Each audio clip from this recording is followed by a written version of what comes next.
భారత్ పాక్ మైత్రి బంధం సాధ్యమేనా? కాల్పుల విరమణ నిజంగానే అమలవుతుందా? సామాన్య ప్రజలకు సైతం వస్తున్న అనుమానాలేంటి? సీజ్ ఫైర్ ప్రకటించిన మూడో రోజే సైనికాధికారుల స్థాయిలో జరిగే చర్చలు ఫలిస్తాయా? భారత్ పెట్టబోయే డిమాండ్లేంటి? పాకిస్తాన్ ఎందుకు తెల్లమొహం వేస్తుంది? మళ్లీ ఏమైనా దుశ్చర్యకు దిగే అవకాశాలు ఎంతమేరున్నాయి?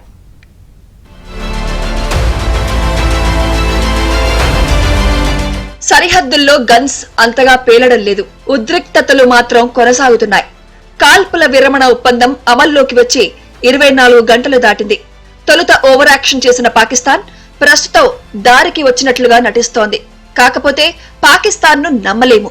ఆ దేశాన్ని నడిపించే ఉగ్రవాద శక్తుల్ని విశ్వసించలేము. అందుకే మనం దూకుడుతో కూడిన జాగ్రత్తను కొనసాగిస్తూనే ఉండాలి.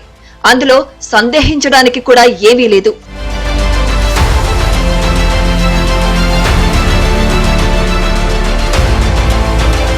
తీవ్ర ఉద్రిక్తతలు నెలకొన్న తర్వాత అమెరికా మధ్యవర్తిత్వంతో భారత్ పాక్ మధ్య కాల్పుల విరమణ ఒప్పందం జరిగింది.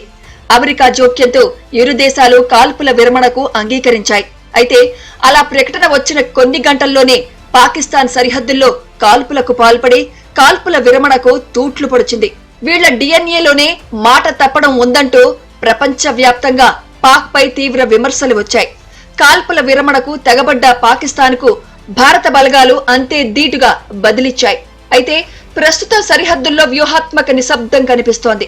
శ్రీనగర్, ఉదంపూర్ లో జనం బిక్కుబిక్కుమంటూ బయటకు వస్తున్నారు. అటు పంజాబ్ లో రెడ్ అలర్ట్ కొనసాగుతోంది.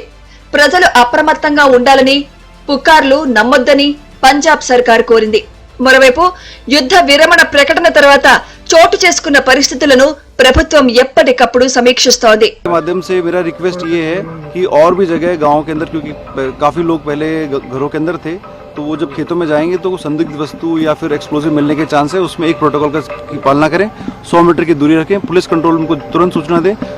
जो भी संदिग्ध वस्तु मिलती है उसकी फोटो सोशल मीडिया पे अपलोड ना करें.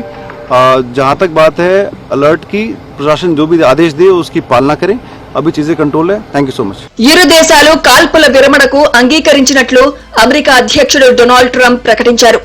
ఇటీవల జరిగిన పరిణామాల్లో పాకిస్తాన్ భారీ మూల్యం చెల్లించుకున్న నేపథ్యంలో ఈ ప్రతిపాదన రాగానే పొరుగుదేశం అంగీకరించింది. భారత వైమానిక దాడుల్లో 9 ఉగ్రవాద శిబిరాలు నేలమట్టమైన తర్వాత 11 పాకిస్తాన్ వైమానిక స్థావరాలు ధ్వంసమయ్యాయి. ప్రతి దాడుల్లో పాకిస్తాన్ ఎయిర్ డిఫెన్స్ సిస్టమ్స్ కూడా తీవ్రంగా నష్టపోయాయి. పాక్ ఆక్రమిత కశ్మీర్లోని 9 తీవ్రవాద స్థావరాలను కూడా భారత్ ధ్వంసం చేసింది. భారత వైమానిక మెరుపు దాడుల్లో 5 కరుడుగట్టిన తీవ్రవాదులు హతమయ్యారు.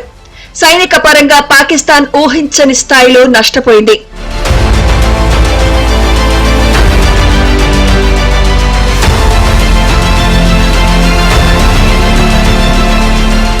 పాక్ ఆర్మీ చీఫ్ ఆసిమ్ మునీర్ తో అమెరికా విదేశాంగ మంత్రి మార్కో రూబియో ఫోన్లో మాట్లాడినట్లు విదేశాంగ ప్రతినిధి వెల్లడించారు. పెరుగుతున్న సైనిక ఉద్రిక్తతలను తగ్గించడానికి తక్షణం చర్యలు తీసుకోవాలని మునీర్ కు రూబియో సూచించారని పాక్ విదేశాంగ శాఖ తెలిపింది. ఉద్రిక్తతలు మరింత తీవ్రతరం కాకుండా ఉండేందుకు అవసరమైతే ఇరు దేశాల మధ్య తాము మధ్యవర్తిత్వం చేస్తామని ప్రతిపాదించినట్లు వెల్లడించింది.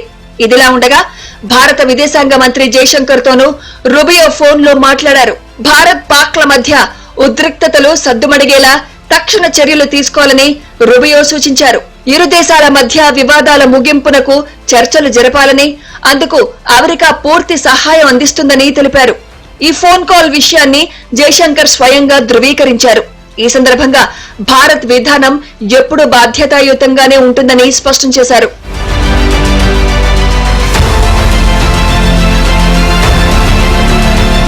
సోమవారం 2 దేశాల director generals of military operations సమావేశం కానున్నారు.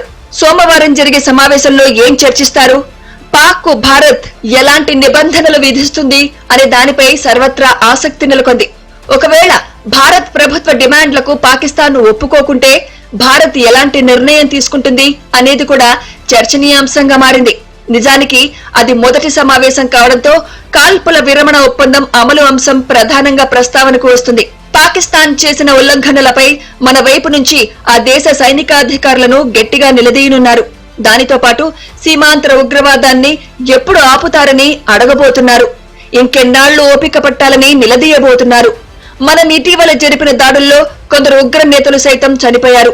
మిగతా వారిని ఎప్పుడు అప్పగిస్తారో చెప్పాలని భారత్ గట్టిగా అడగబోతోంది. భారత్ వైపు నుంచి గట్టిగా సమాధానం చెప్పడం లేదని ఆరోపణలు వస్తున్న నేపథ్యంలో పాకిస్తాన్ ను ఉపేక్షించకూడదని ప్రభుత్వం తీర్మానించింది. I don't want to criticize the government at this point in time because I don't know the facts myself. Unless I know the facts, how do I criticize them? And I don't want to criticize them. I'm on the government side because this terror attack must be met with the strongest possible response, which the defense services have given and used very high quality responses through loitering mechanisms and other things, and through scalp and other sort of technologies that they have. ये escalation तो हो रही थी, escalation तो निश्चित रूप से हो रही थी, क्योंकि जब हमने कड़ा जवाब दिया, मुंह तोड़ जवाब दिया, तो उन्होंने भी श्रीनगर पे, पुंछ पे, जम्मू पे और सारे राजस्थान में सारे बाउंड्री अपने बॉर्डर पे उन्होंने आक्रमण शुरू कर दिया. ఉద్రిక్తతలు కొనసాగిన యుద్ధ మేఘాలు కమ్ముకునే ఉన్నా తమకు తీవ్ర నష్టం తప్పదని పాకిస్తాన్కు అర్థమైంది. అందుకే పరిస్థితిని అదుపులోకి తెచ్చుకునేందుకు కాల్పుల విరమణ ప్రతిపాదన వచ్చిందే తడువుగా ఒప్పేసుకుంది.